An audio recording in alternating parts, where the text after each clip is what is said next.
Welcome back to Archaeology After Dark, everyone. I am, of course, your host, Daniel Rhodes. My guest today is Natalie de la Torre Salas. Yes, I got it. Amazing. You I'm did way it more proud of perfectly. that than I should be. Natalie, thank you so much for being here. Thank you so much for having me, Daniel. I'm very, very excited and honored to be a guest at Archaeology After Dark. So, tell us a little bit about yourself. Well, you already said my name perfectly. My name is Natalie, but you can call me Nat if you'd like. I am the public archaeologist for the Florida Public Archaeology Network Southwest region. I am a native Boricua or Puerto Rican, and I studied anthropology at the University of Puerto Rico in Rio Piedras before earning my master's in public archaeology at University College London. And being impacted by hurricanes my whole life, I focused a lot of my academic career in studying disasters, hurricanes, heritage protection, and community resilience. And yeah, part of my job with the Florida Public Archaeology Network is to do a lot of public outreach and education, as well as assisting local governments and the State Division of Historical Resources. And my goal with FPAN, but specifically in the Southwest region, is to do more events and engage more of the Latino or Latinx populations in the area as well. So, that segues into what our topic is today. We're talking about disasters. Notice I didn't say natural disasters, just disasters, how they affect both historic sites and communities at large. So, Natalie, this is something you specialize in. How do you classify something as a disaster? And, I've noticed that neither of us said natural disaster. There's no such thing as a natural disaster. Exactly, Daniel. So there is a reason why neither of us are calling it natural disasters, although we know that it is a very common way. We see it in the media. Everybody calls it natural disaster.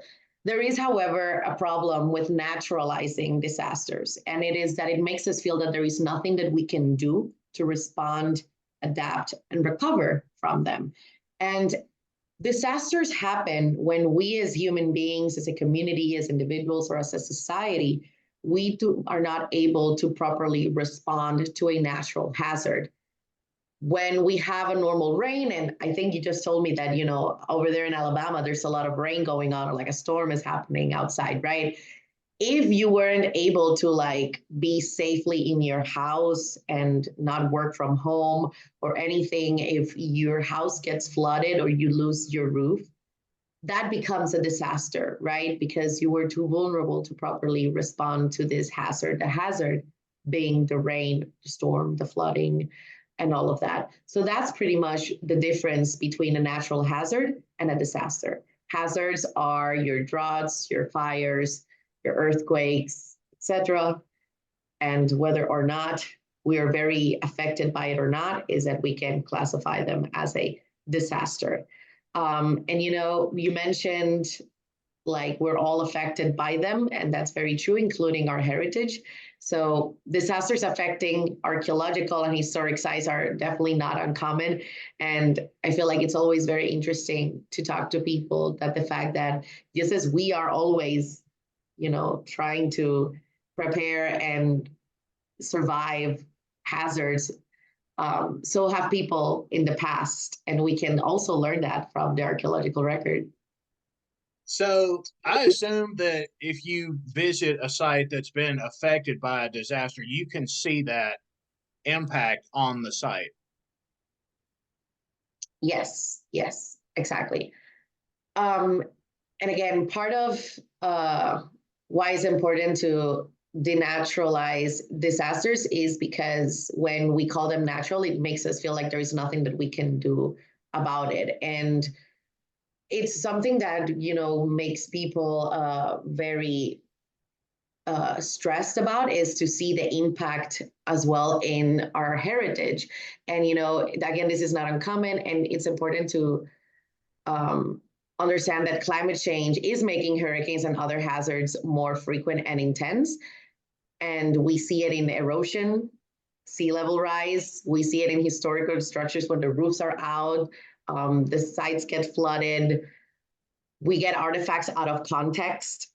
If there are fires, it's going to impact immovable heritage, immovable, like, like mounds or middens, things that we can't, they're not like artifacts or paintings that you can move from one place to another. So all of that is very visual, and we can experience it with all of our senses, right? We can see that things are not the way that they used to. And again, I feel like climate change is a very key topic when we're talking about disasters, because as climate change increases, so is, again, the intensity and the frequency of very different hazards. In the case of Southwest Florida, we're very susceptible to hurricanes, flooding, and extreme heat. And I can tell you that in my 3 years here, I haven't seen a single site unaffected by some sort of hazard, or our most recent disaster, Hurricane Ian. So major sites like Mount Key, Mount House, Ortona Indian Mounds, Pineland Archaeological Site are all still, and so many more, they're all still recovering from Hurricane Ian. Yeah, that's something that had just crossed my mind, is that you live in an area of the country that where weather effects are more obvious, I guess. Yeah, so that's very interesting because I've never been to Alabama. So what are the common hazards in Alabama? And I feel like it would be interesting to see the difference between Florida and where you are. Well, I guess I live in the north region of Alabama, so we get a lot of rain and things like that. We do have the occasional wildfire here in Alabama, but it's not like an everyday or every year occurrence. It does get very hot. Drought is really common. So I probably should have thought more about that. No worries. I was just very, very curious. So definitely, although we do have experienced droughts, but it seems like here is just like too much water, and there is like way too much heat and wildfires. So that's interesting. And that's part of it, right? Like damage depends on the location of the sites. And even within the region, depending on which part of the region, the impact and the damage will be different, right? The way that the flooding or the storm surge impacts a historic cemetery is going to be very different than how it impacts a historic structure versus how it impacts archaeological mound or midden. So in our case, we have a lot of coast, and the state of Florida, is the second state with the most coastline in the entire country. First is Alaska, then is so we see that a lot of our coastal sites are specifically vulnerable to that storm surge and the erosion. And we have seen that definitely devastates archaeological sites, their structure. It displaces artifacts with, the increase in rain, the increased rainfall, I guess, that again causes a lot of the erosion that is disrupting a site's context. So when we're talking about what happens during disasters, something that is important to keep in mind is that heritage preservation often becomes a lower priority in favor of, saving lives and livelihoods, and truthfully so, because human lives will always be more important than anything else, right? And that's why it's still very important for us to treat heritage as an active participant in disaster recovery. It's important to include heritage sites in broader emergency response plans rather than this very passive entity where, things happen to heritage, but heritage is nothing for us. And, when after Hurricane Ian, we saw all of the devastation, we're still seeing the entire recovery happening. And it's always nice to see that just as we are recovering, we see our archaeological and natural sites recovering as well. So it's always kind of like a message of like kind of resiliency and like positive at the end of the day, to see that just as nature and heritage recovers to some degree, so can we.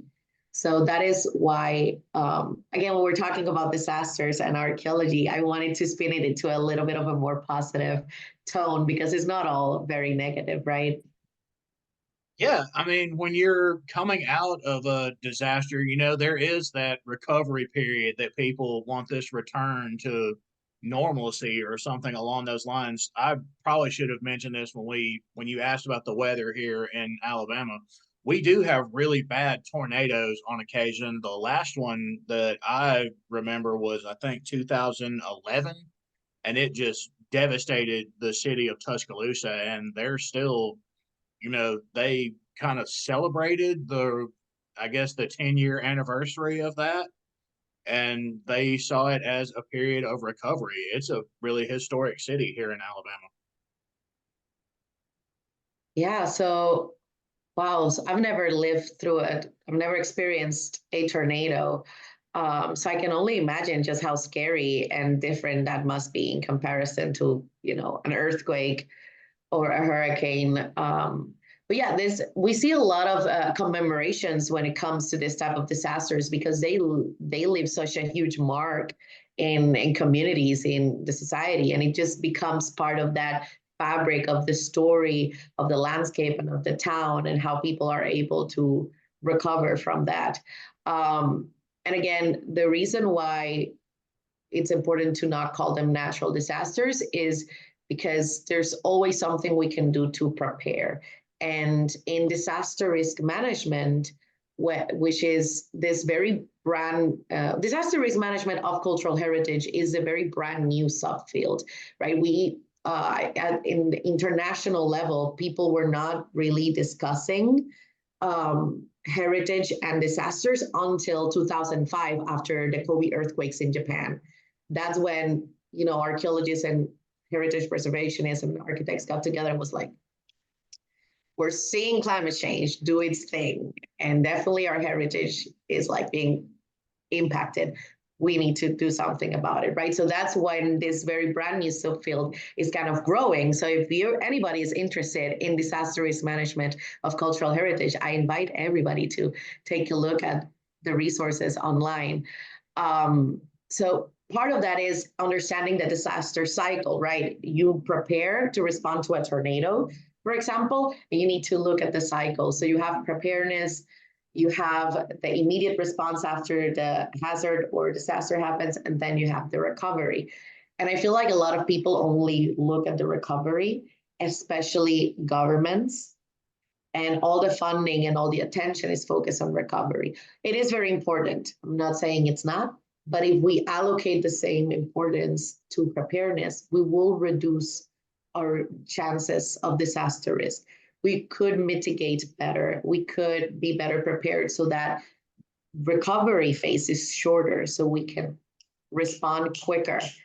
And that's something that, many people think, how can we as archaeologists contribute to preparing for a disaster? Well, how do we prepare our archaeological sites or museums or other places, especially when they're immovable, right? Again, I cannot move a headstone, I cannot move a mound, but there are things that you can do like monitoring, taking good pictures, getting good reports about the conditions of your site, communicating with community members, involving them in that process of monitoring and creating a management plan with you so that they're involved in the management of your archaeological site. So they're more aware, okay, if we're preparing for the site, volunteers are preparing for the site, cutting the grass, making sure that there are no uprooted trees that may impact after the storm or something like that. Okay, we need to do the same at home and like complement that preparedness for everybody inside and outside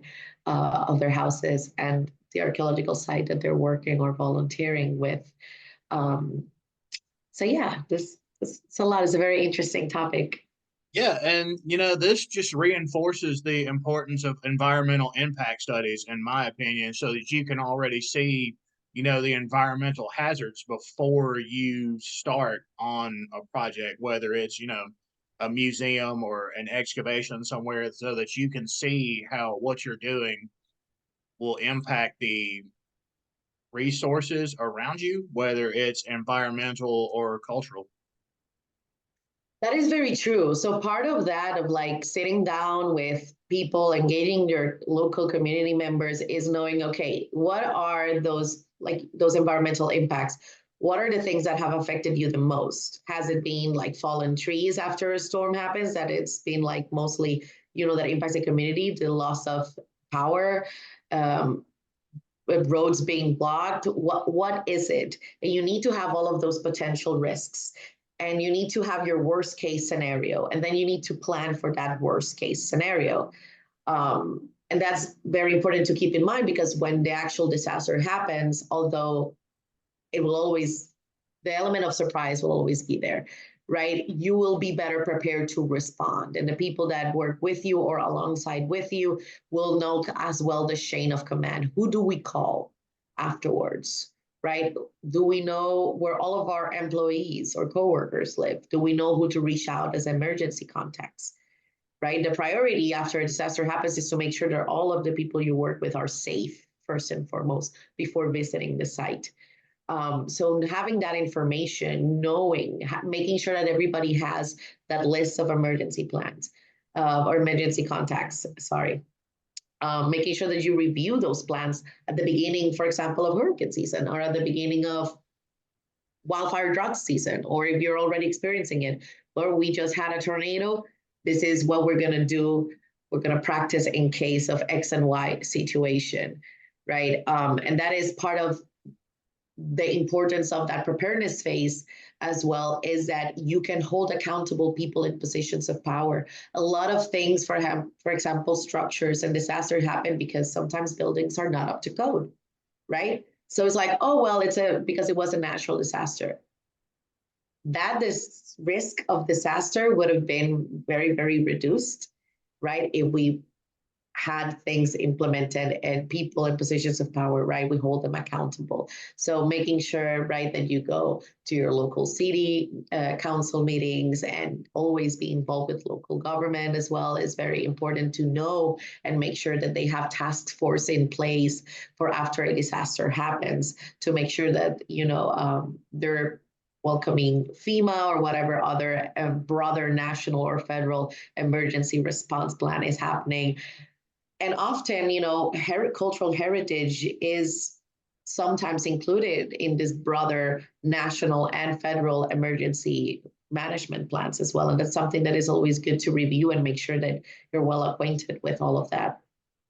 So if say somebody wanted to see a copy of those plans, like cultural risk management plans like their city has in place, is that something they can actually just go and ask for, or is that something they have to take steps to be able to see? Well, every city and every state is very different with how they do their emergency plans, and if they at all include cultural heritage. Sometimes cultural aspects are integrated into environmental, so you might not explicitly see it as cultural, and you might just have to look at environmental impacts assessments instead. So every specific site should take a look at their own management plans to see if they have like a disaster management one or an emergency management one. If you don't, this is a great opportunity to bring that little project into, if you have the time and the resources, of course, to try to do and integrate a disaster risk management plan and put it within your broader management plans. So that is something, right? When I talk about disaster risk management plan, is something, it's a tool and it's a chapter that should be in your broader management plan, right? If you work at a national park service, if you work at a museum or at a historic cemetery, etc. But anything from the state, you can definitely ask for.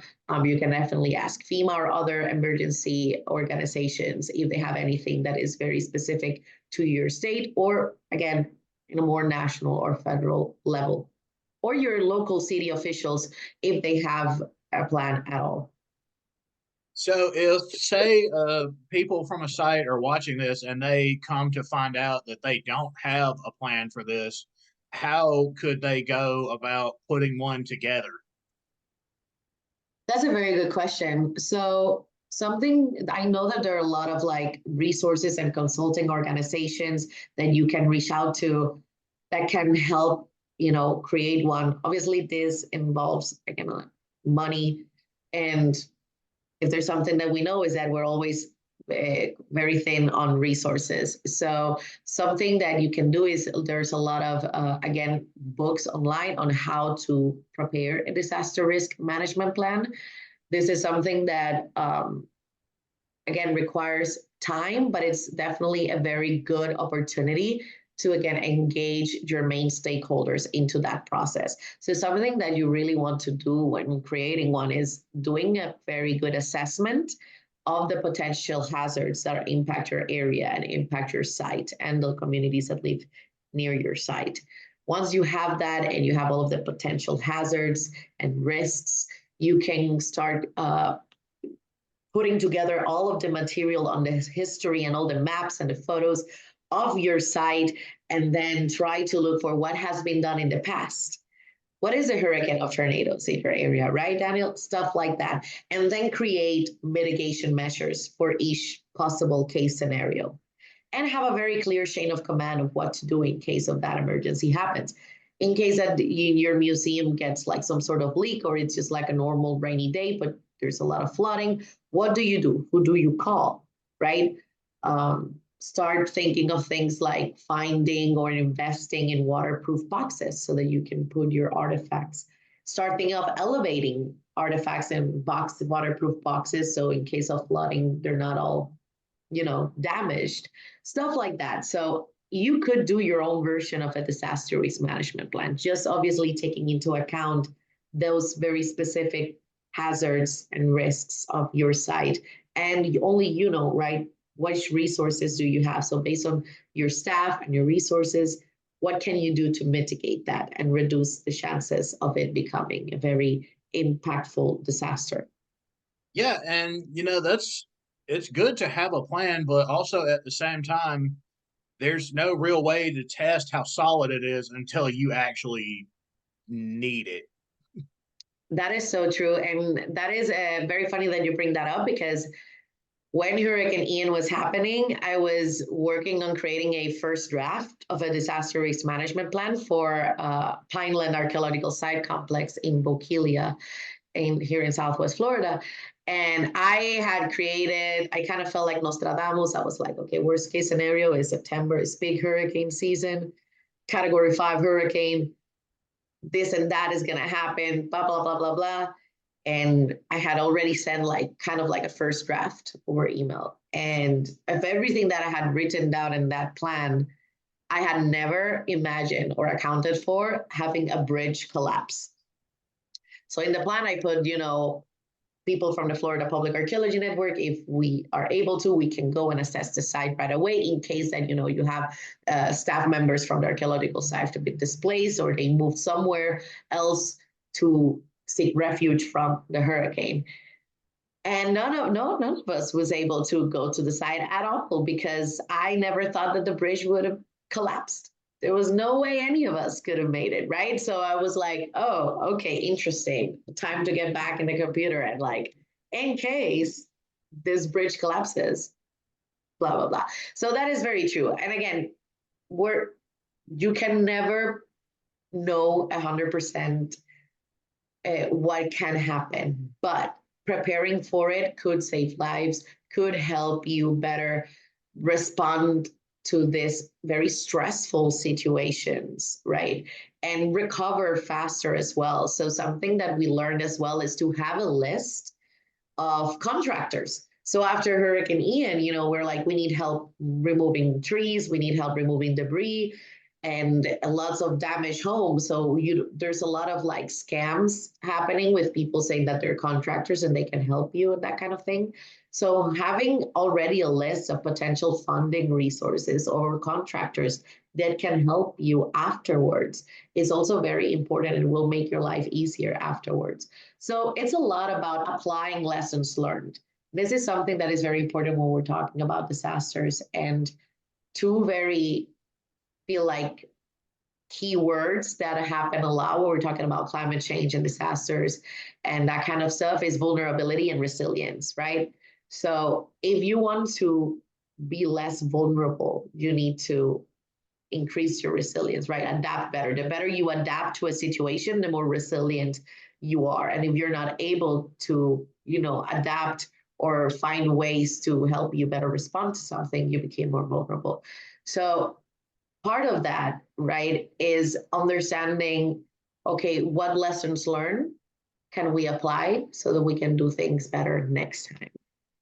So what things from this experience can we apply so that the next time this happens, we're better prepared, or it doesn't catch us by surprise again? How can we better mobilize and engage our communities so that we can be of better service to them, or we can work together to respond to X and Y situation?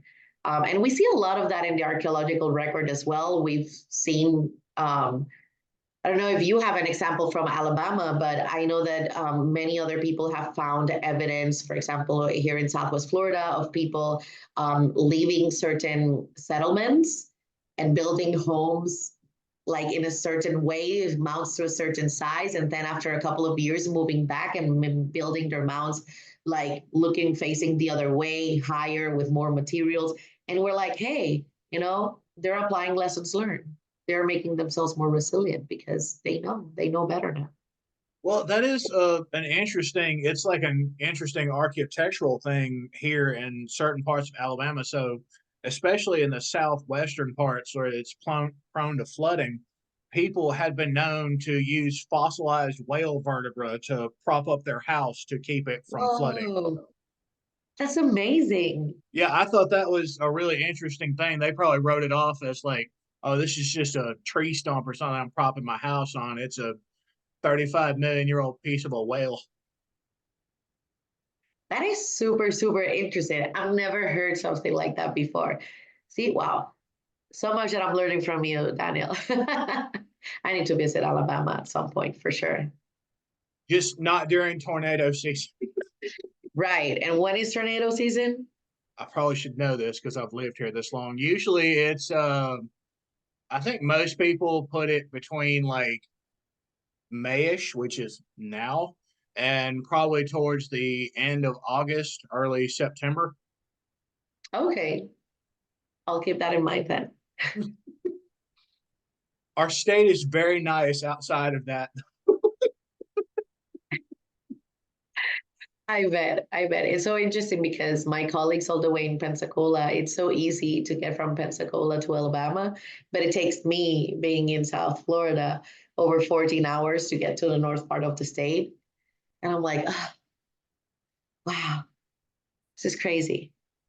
Yeah, I feel exhausted just driving from. So the last time I made the drive to Pensacola, this was the Public Archaeology Conference last year, and it was like a 4 hour drive, a 5 hour drive. It wasn't that bad, but still, it's a 5 hour drive.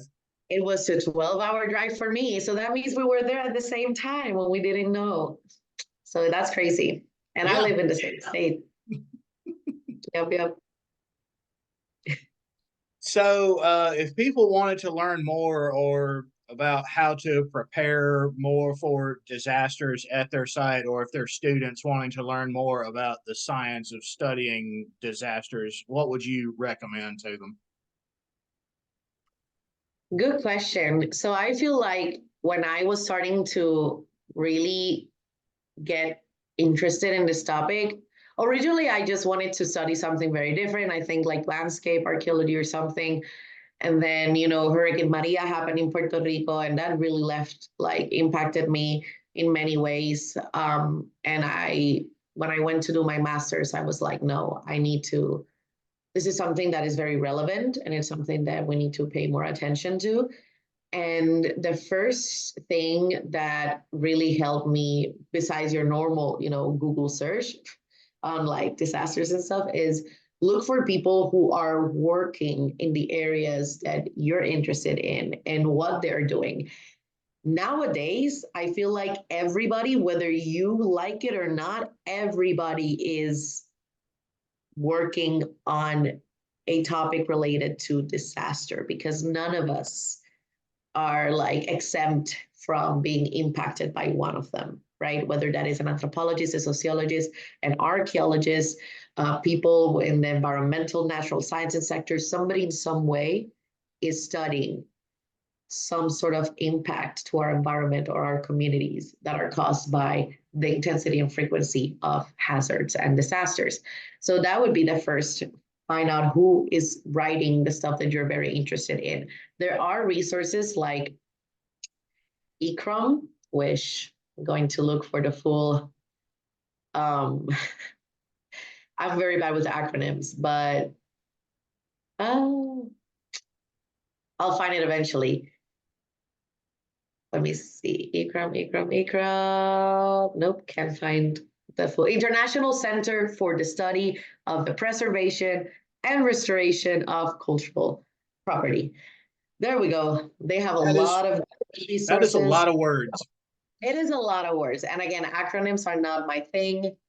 Then you also have ICOMOS, which is the International Council on Monuments and Sites. I learned a lot, and I learned about how to create a disaster risk management of cultural heritage through a program and the international training course on disaster risk management of cultural heritage, done in partnership with ICROM and Ritsumeikan University in Kyoto, Japan. So they have a lot of incredible resources as well at Ritsumeikan University that is also translated into English, by the way. So I feel like if you're in Latin America, Chile is a country that is like, Chile and Mexico are top notch of doing a lot of work with different disasters, particularly earthquakes, and its impact on heritage and communities. Here in the US, I mean, again, so many other places as well. I feel like here in Florida, we are very lucky that my colleagues with FPAN have created the Heritage Monitoring Scouts, which is a very incredible way of involving the public and engaging them in monitoring places that are at risk of climate change. And you can learn a lot from that. And you partner a lot with land managers and community leaders in monitoring the impact on sea level, that sea level rise and coastal erosion is having on our sites. Scotland has a lot of incredible resources, the St. Andrews University, and there are podcasts as well that you can listen to. There's Disasters Deconstructed, which is a really good podcast and really, really touches in a more academic way, I would say, about different topics, about different disasters, whether they are caused by natural hazards or caused by anthropogenic sources. So human disasters because of some chemical explosion or war, or again, an earthquake or hurricane. And I'm very proud to say that I also created my pandemic baby, as I call it, is a podcast called Ecos Patrimoniales, which is all in Spanish. It's with a colleague and friend of mine, Mitzi Quinto Cortez. She's all the way in Mexico doing a PhD in disasters and heritage conservation. And this podcast also touches on discussing the connections between heritage, disasters, and people, but within the context of Latin American and the Hispanic Caribbean. So there are a lot of resources online. And like I mentioned before, this is a relatively new subfield. So there's a lot that we're still learning from. So if anybody ever has any questions, I'm always very happy to talk to people about this. I'm very passionate about this. And again, just talk to people about it. Talk to your anthropology, archaeology, sociology professors about this sort of thing. If you're interested, get in touch with your local emergency planning task force or your local museums or wherever you work and ask them, how are you preparing for a potential disaster or for an emergency, right? And go from there. Yeah. Well, that's going to just about do it for us today, Natalie. Thank you so much for being on the show. It has been an absolute pleasure having you. Thank you for inviting me. I've enjoyed talking with you so much as well, Daniel. I realized how, after this conversation, I realized how underprepared people may or may not be. So now I feel like, okay, it's getting to tornado season. I have questions. And that's a cool thing is answer those questions. And once you start, you're not going to want to stop and you're going to get you know, all involved in all that kind of stuff. And again, it may sound like a very like pessimistic thing to talk about or be interested in disasters, but it's also about looking, again, what archaeology is all about, looking at the past so that we can understand better that traditional knowledge, that way that people have always responded to the same situations that we're still going through in the present, so that we can better prepare ourselves and our communities and our heritage sites, which are incredibly important for regaining a sense of normalcy after a disaster happens. Again, heritage is not passive, it is active, and it can help us in preparing, it can help us in organizing our communities, and it can help us in learning better ways to prepare to answer to all of these hazards. Well, again, thank you all for joining us, and we'll see you next time.